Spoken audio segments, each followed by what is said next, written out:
अटल प्रेरक भर्ती में सुनवाई की जो हमारी याचिका लगी है और उसकी सुनवाई 29 सितंबर को थी, लेकिन माननीय हाईकोर्ट ने 5 अक्टूबर तक के लिए छुट्टियां कर दी। इसलिए वो 29 सितंबर की जो अपनी सुनवाई थी वो 5 अक्टूबर के बाद में होगी। आज 5 अक्टूबर रविवार है, कल सोमवार से सुनवाई चालू होगी माननीय हाईकोर्ट में। अब देखना ये कि अपने को 5 तारीख मिलती है, अपने को 6 तारीख मिलती है, 7 तारीख मिलती है, 8 मिलती है, 9 मिलती है। अब अपने को डेट मिलेगी, उस डेट में अपनी दूसरी सुनवाई होगी। सरकार का जवाब आ चुका है। आपको एक बात बता दें, राजस्थान में बहुत सारे प्रेरक कह रहे थे हमारा मानदेय बाकी है, इसलिए हमने याचिका में एक पॉइंट जोड़ा था कि राजस्थान में प्रेरकों का मानदेय बकाया पड़ा है। और माननीय हाई कोर्ट का नोटिस जैसे ही गया निदेशालय में, डायरेक्टर को हमने पार्टी बनाया। जैसे ही निदेशालय में कोर्ट का नोटिस गया तो उन लोगों में खलबली मच गई और सारे जिलों की जिला साक्षरता समिति को निर्देश दिया है कि जिस जिस प्रेरक का मानदेय बाकी है उसका तुरंत बांटो। अब जिन 300 लोगों ने याचिका लगाई है, जिनका नोटिस गया है ना, उनको सबको वो जिला साक्षरता समिति वाले फ़ोन कर करके पूछ रहे हैं तेरा मानदेय कितना बाकी है। कुछ का मानदेय बाकी नहीं है, उनको कह रहे हैं कि यार तुम्हारा मानदेय बाकी नहीं है तो आपने याचिका क्यों लगाई है। कुछ लोगों के मानदेय बाकी पड़ा है 20,000। एक प्रेरक का फ़ोन है तो बोले मेरे 20,000 बाकी पड़े हैं, लेकिन जिले वाले कह रहे हैं कि आप ये लिख के दे दो कि मेरा कोई बकाया नहीं है। मैंने उसको कहा तू ऐसा लिख के मत दे देना कि मेरा कोई बकाया नहीं है। तूने एक बार लिख के दे दिया ना, तेरे को फुट्टी कोटी नहीं मिलेगी। जिसका 70,000 पड़ा है, 80,000 पड़ा है और वहाँ कोई जिला अध्यक्ष बन करके, नेता बन करके वहाँ चला गया जिला साक्षरता समिति में और वहाँ 2 कप चाय पिला दी और उसको नेताजी बोल दिया 3 बार। तो कहीं उसने लिख के दे दिया कि मेरे जिले का पूरा मानदेय आ गया ना, तो कहीं सारे प्रेरकों के मानदेय को नहीं हड़प ले। इसलिए ध्यान रखना अपने अपने मानदेय का, कोई सहानुभूति नहीं है। प्रेम भाव तो मेरा भी निदेशालय में चपरासी से लेकर डायरेक्टर तक है, लेकिन इसका मतलब ये थोड़ा ही है कि मैं प्रेरकों के अधिकारों के साथ खिलवाड़ करूँगा। मेरे एक प्रेरक का मानदेय दिलवाना मेरा फर्ज बनता है। इसलिए कोई प्रेरक ये नहीं लिख के दे कि मेरा पूरा मानदेय आ गया है। अगर आपके ऊपर दबाव पड़े, जिले में किसी का जिला साक्षरता अधिकारी का दबाव पड़े, किसी बाबू का दबाव पड़े, किसी का प्रधान का वीडियो का दबाव पड़े, तो आप साफ कह देना भाई याचिका मदन लाल वर्मा ने लगाई है, इसलिए आपके ऊपर कोई दबाव नहीं पड़ेगा। पहली बात तो सबके पास मेरे नंबर है, अगर नंबर नहीं है मेरा नंबर दे देना, ये बात कर लो। ये याचिका मदन लाल वर्मा ने लगाई है, हमने नहीं लगाई है। कोई प्रेरक पूरा पैसा लेने से पहले साइन मत कर देना, और अगर किसी ने साइन कर दिया, आपके हाथ काट ली, तो आपको फुट्टी कोटी नहीं देंगे। तो जिन जिन का बकाया मानदेय है ना, अपना फ़ोन चालू रखा करो। और अब जिन लोगों ने 300 लोगों ने याचिका लगाई है ना, इनका पैसा तो 100% उनको देना पड़ेगा, पाई पाई का हिसाब देना पड़ेगा। 300 याचिका करता है ना, उनका फुट्टी कोटी का भी पैसा रख नहीं सकते, ये पाई पाई का हिसाब देंगे, चल के देंगे, फ़ोन करके बुलाएंगे और साफ साफ करके मानदेय देंगे आपको। क्योंकि माननीय हाईकोर्ट की जब मार पड़ती है ना, तो बड़े से बड़ा अधिकारी सीधा हो जाता है। ये तो होगी मानदेय की बात है। हाईकोर्ट में सुनवाई की मैंने आपको बता दी। अब अगली बात सुनो, तीसरी बात है। मैं 3-4 बात आज एक ही बार में बता दूं, आराम से लंबा वीडियो है, सुन लेना। इसके बाद में अगला वीडियो 2 से 5 मिनट के बीच में आएगा। तीसरी बात ये है कि मैं जब व्हाट्सएप पर मैसेज देता था, पहले फ़ोन से सूचना देते थे, फिर व्हाट्सएप का ज़माना आ गया, तो मैं व्हाट्सएप पर मैसेज देता था ना, तो लंबे लंबे मैसेज हो जाते थे। सारे ज़िलों की जानकारी, सारे प्रेरकों के फ़ोन आते थे, उनको मिला करके उनकी जानकारी, सब प्रकार की जानकारी जब मैं लिखता था ना, तो व्हाट्सएप का जो मैसेज है ना, वो 2 से 3 पेज का हो जाता था। बाकी 1 पेज से कम तो कभी मैसेज बना ही नहीं। फिर मैं उसको एडिट करता था, फिर उनको 92 ग्रुप में भेजता था, इसलिए बहुत टाइम बर्बाद होता था। और कुछ प्रेरक कहते थे कि हमें जब व्हाट्सएप का मैसेज पढ़ते हैं तो हमारा वक्त बहुत ज़्यादा ख़राब होता है। हालांकि बारीकी से लिखता था मैं, ताकि हर प्रेरक को समझ में आ जाए। लेकिन कुछ प्रेरक है पूरा मैसेज पढ़ते ही नहीं थे, आधा मैसेज पढ़ के फ़ोन कर देते थे कि मदन जी आप ही बता दो, मुझे तो समझ में नहीं आई। फिर हमने सोचा चलो वीडियो के माध्यम से जानकारी देना शुरू कर देंगे। जब वीडियो के माध्यम से जानकारी देनी शुरू करी तो हमारे दिमाग में आया कि क्यों नहीं अपना यूट्यूब चैनल बना लें प्रेरकों का। तो हमने मदन लाल वर्मा प्रेरक संघ के नाम से यूट्यूब चैनल बना लिया। अब जितनी जानकारी है वो आपको मदन लाल वर्मा प्रेरक संघ यूट्यूब चैनल पर ही मिलेगी। इसलिए आज वाला वीडियो तो हम सारे ग्रुपों में भेजेंगे, उस चैनल में आपको लिंक भी मिल जाएगा। इसलिए आप लोग, अब देखो कुछ प्रेरक अब भी फ़ोन कर रहे हैं, आधा वीडियो देख करके फ़ोन कर रहे हैं, पूरा वीडियो नहीं सुन रहे।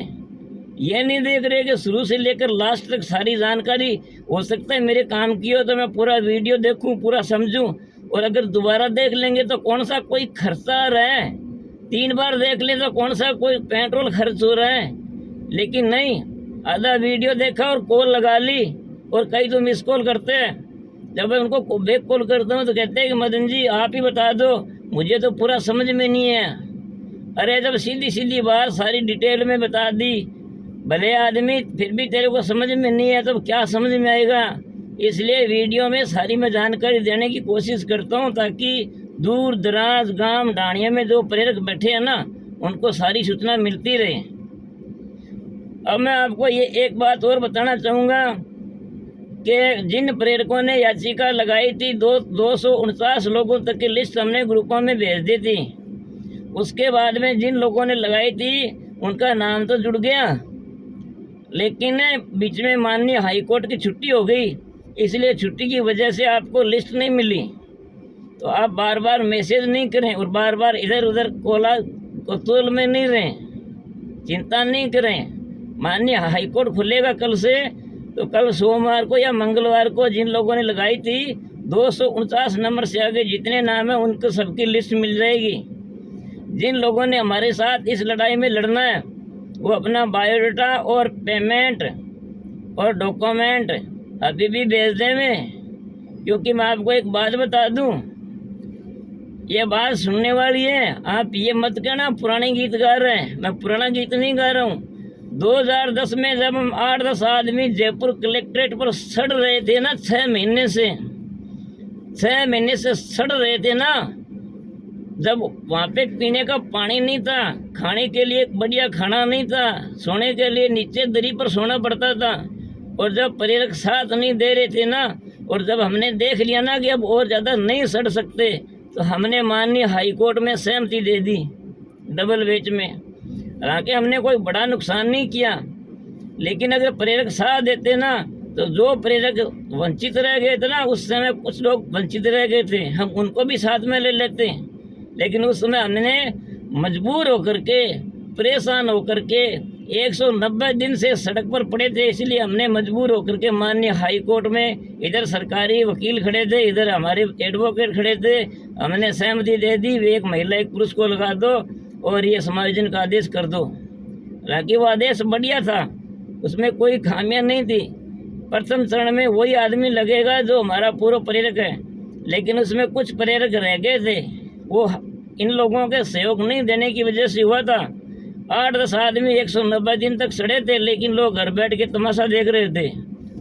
उसके बाद में जब न्यूनतम मजदूरी का फैसला हुआ 2014 में सिंगल बेच का, 2016 में डबल बेच का, और जब सुप्रीम कोर्ट में मैटर चला गया तो मैंने दिल्ली में जंतर मंतर पर मीटिंग दी, सारे स्टेट के प्रेरक नेता आए हुए थे। मैंने सबने जब भाषण दे लिया तो मैंने झोली फैला करके भीख मांगी थी।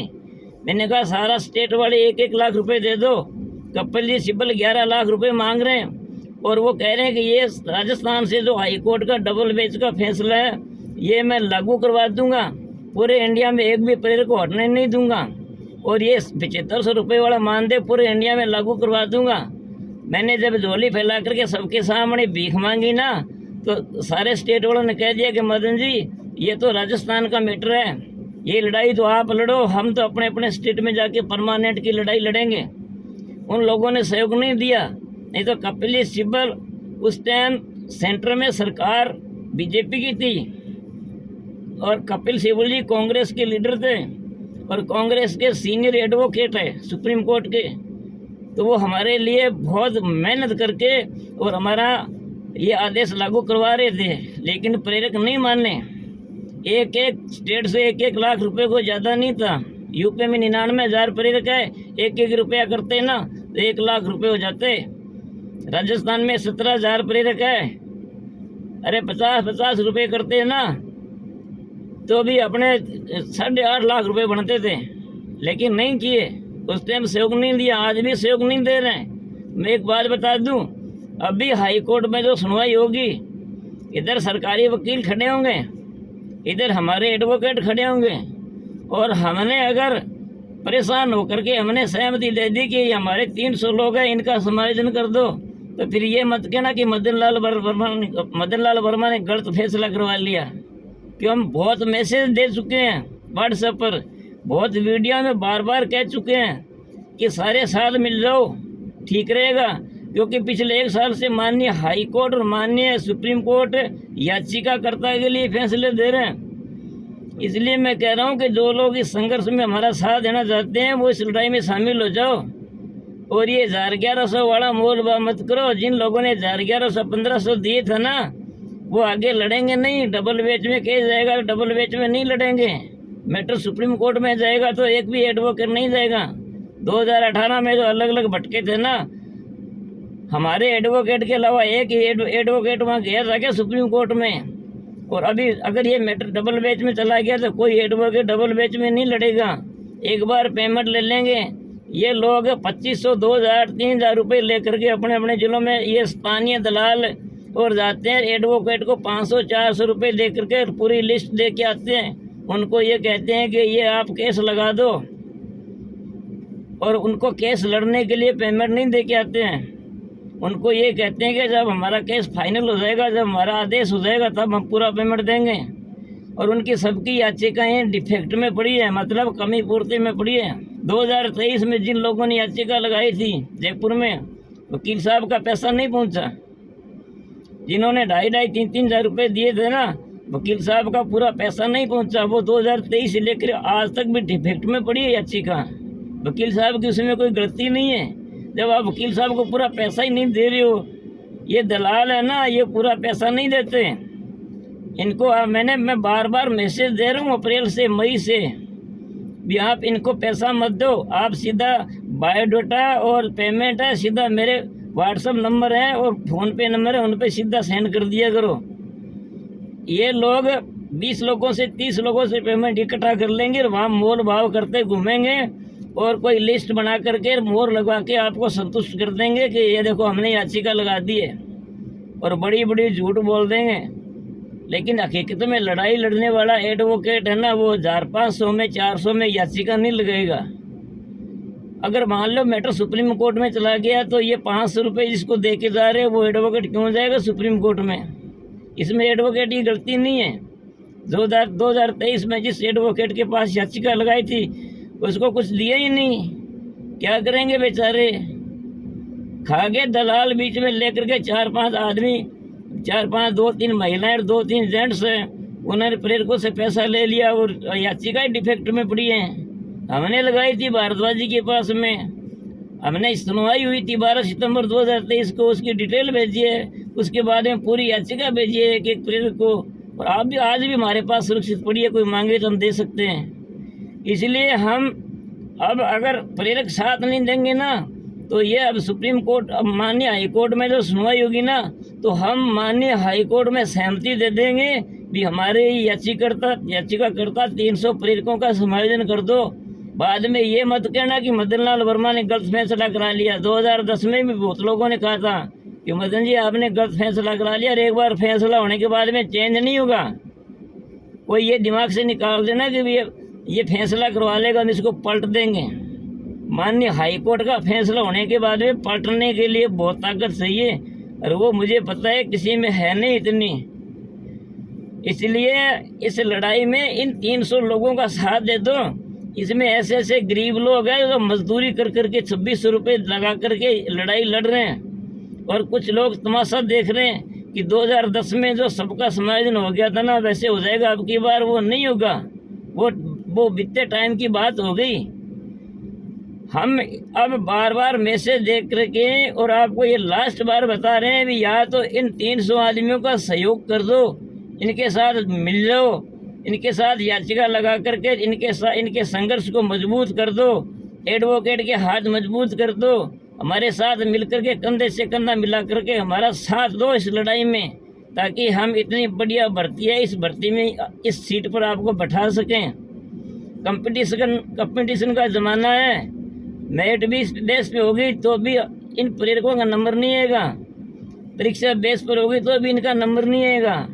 हर ग्राम पंचायत में MA BEd BA BEd युवक युवतियाँ ना सैकड़ों बैठे हर ग्राम पंचायत में, अच्छी अप्रोच वाले।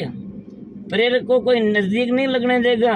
एक माननीय न्यायपालिका ही है जिसके आधार पर प्रेरक इस खोए हुए मान सम्मान को पा सकता है। बढ़िया मानदेय, इज्जत की नौकरी है। अगर इस सीट पर बैठना है तो कंधे से कंधा मिलाकर साथ दे दो, और अगर नहीं देना है तो आप आराम से बैठे रहो। हम इन 300 लोगों का याचिकाकर्ता का आदेश करवा लेते हैं, बाद में तुम जानो, तुम्हारा काम जाने, और तुम तमाशा देखते रहना।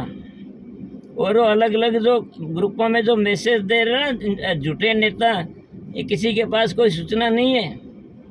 मैं ये गाड़ी लेकर के जयपुर में आता हूँ 600 किलोमीटर दूर, और 600 किलोमीटर वापस आता हूँ। 4-5 दिन तक यहाँ भाग दौड़ करता हूँ, 10,000 रुपये खर्च करके सारी सूचना इकट्ठी करता हूँ, फिर एक वीडियो बना करके भेजता हूँ। आपको पता है क्या, मैं जब आपको एक वीडियो बना के भेजता हूँ तो मुझे क्या करना पड़ता है?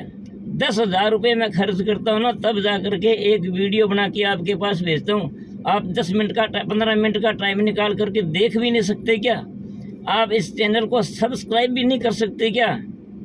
मैं लड़ रहा हूँ ना, इसका मतलब ये नहीं है कि मुझे कोई टिकट मिल जाएगी या मेरे को कोई मंत्री का दर्जा मिल जाएगा।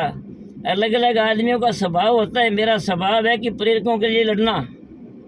छोटे साहबजादे जो थे ना, जिनको जिंदा दीवार में चुनवाया गया था, उनमें जज्बा था, देशभक्ति का जज्बा था, तब वो जिंदा दीवार में चुनाए गए थे। मैं आपको 2 मिनट की बात बताता हूँ। जब साहिबजादों को जिंदा दीवार में चुनवाया गया था ना, उनको छोटे साहिबजादे बोलते हैं, इज्जत से, मान सम्मान से। जिंदा दीवार में चुनवाया गया ना, उससे पहले उनको बहुत धमकाया गया, तुम धर्म परिवर्तन कर लो और तुम हमारी गुलामी स्वीकार कर लो। उन्होंने नहीं की, दीवार में चुनना शुरू कर दिया। घुटनों तक दीवार आ गई ना, तो उसके बाद में उनको फिर पूछा, बच्चों को, उन लोगों ने फिर पूछा कि अब भी अधीनता स्वीकार कर लो और ये धर्म परिवर्तन कर लो, हम आपको जिंदा छोड़ देंगे। लेकिन बड़ा भाई जोरावर सिंह और छोटा भाई फतेह सिंह, कितनी छोटी उम्र में इन लोगों में कितना मतलब जज्बा था देश के लिए और धर्म के लिए। उन्होंने साफ मना कर दिया। उन्होंने कहा ये बच्चे बहुत जिद्दी हैं, कमर तक ले आए।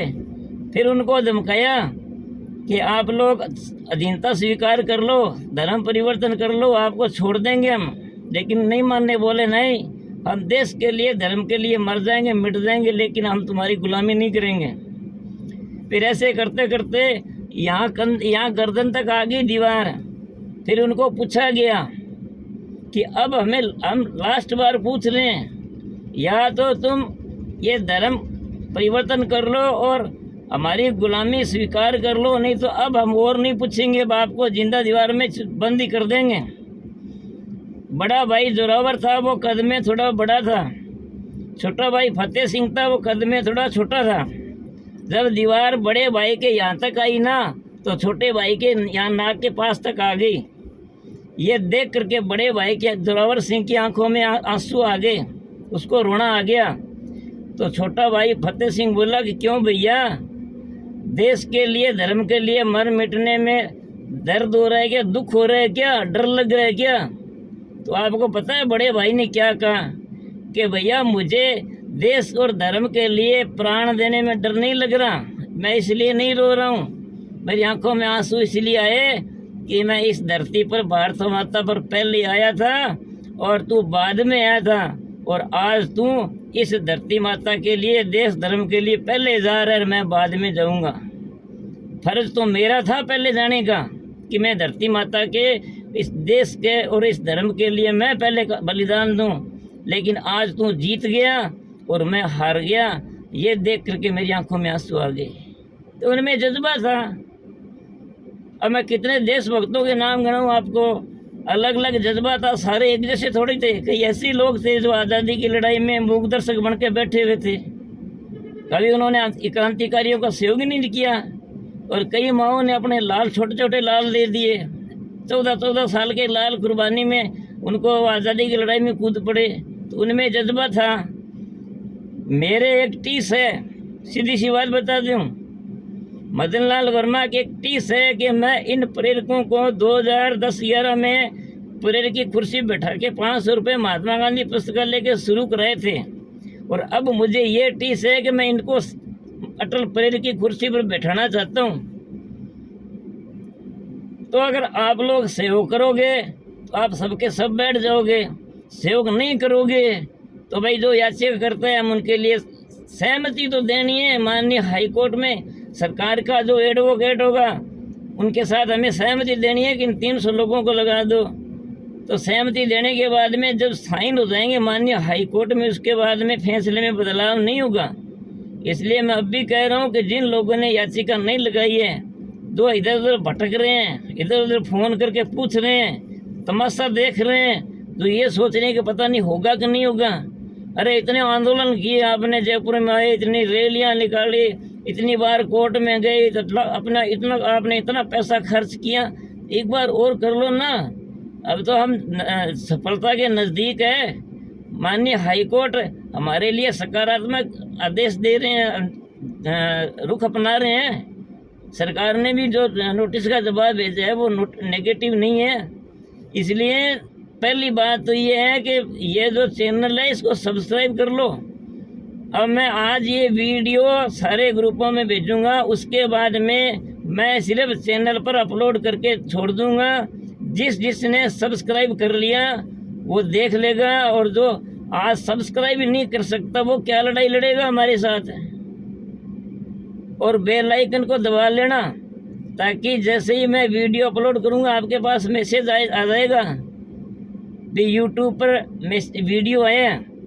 ये 2 काम जरूर कर लेना, चैनल को सब्सक्राइब करके और बेल आइकन को प्रेस कर लेना। तो अब मैं क्या है कि जैसे ही मेरे को शाम को सूचना मिल गई कि इतनी तारीख को इतने बजे हाई कोर्ट में सुनवाई है और फैसला हुआ है या आगे डेट मिली है, कोई भी जानकारी होगी, जैसे मैंने बकाया मानदेय की जानकारी दी, इस प्रकार की कोई जानकारी होगी तो मैं 2 मिनट का वीडियो बना करके चढ़ा दूंगा। और जिन लोगों ने सब्सक्राइब कर रखा है वो देख लेंगे, और जो नहीं कर रखा है उनके पास मैसेज नहीं आएगा, क्योंकि मैं ये 92 ग्रुप है ना, इनको धीरे धीरे करके बंद करूँगा। एक याचिकाकर्ता प्रेरकों का ग्रुप है, उसके अलावा सारे ग्रुप बंद करूँगा, क्योंकि ये बहुत ज़्यादा कार्य में बिजी हो जाता हूँ मैं, इसलिए इन ग्रुपों को बंद करूँगा। यूट्यूब चैनल पर सारी जानकारी दूँगा, सब्सक्राइब करके बेल आइकन को दबा लेना, और आपके मैं वीडियो अपलोड करता रहूँगा। आपको जयपुर हाई कोर्ट की सारी सूचनाएं पहुँचती रहेगी, और अगर ये मैटर सुप्रीम कोर्ट में जाता है तो फिर ये ऑल इंडिया लेवल का हो जाएगा। फिर हम सारे स्टेट मिलके और सारे स्टेट वाले प्लेयर मिलके इसको लड़ेंगे, लेकिन हम जीतेंगे और अटल प्रेरक की कुर्सी बैठेंगे, ये श्योर है। इसलिए कंधे से कंधा मिला करके सारे साथ दो, और इस लड़ाई को जीतना है हमें। नमस्कार, जय हिंद।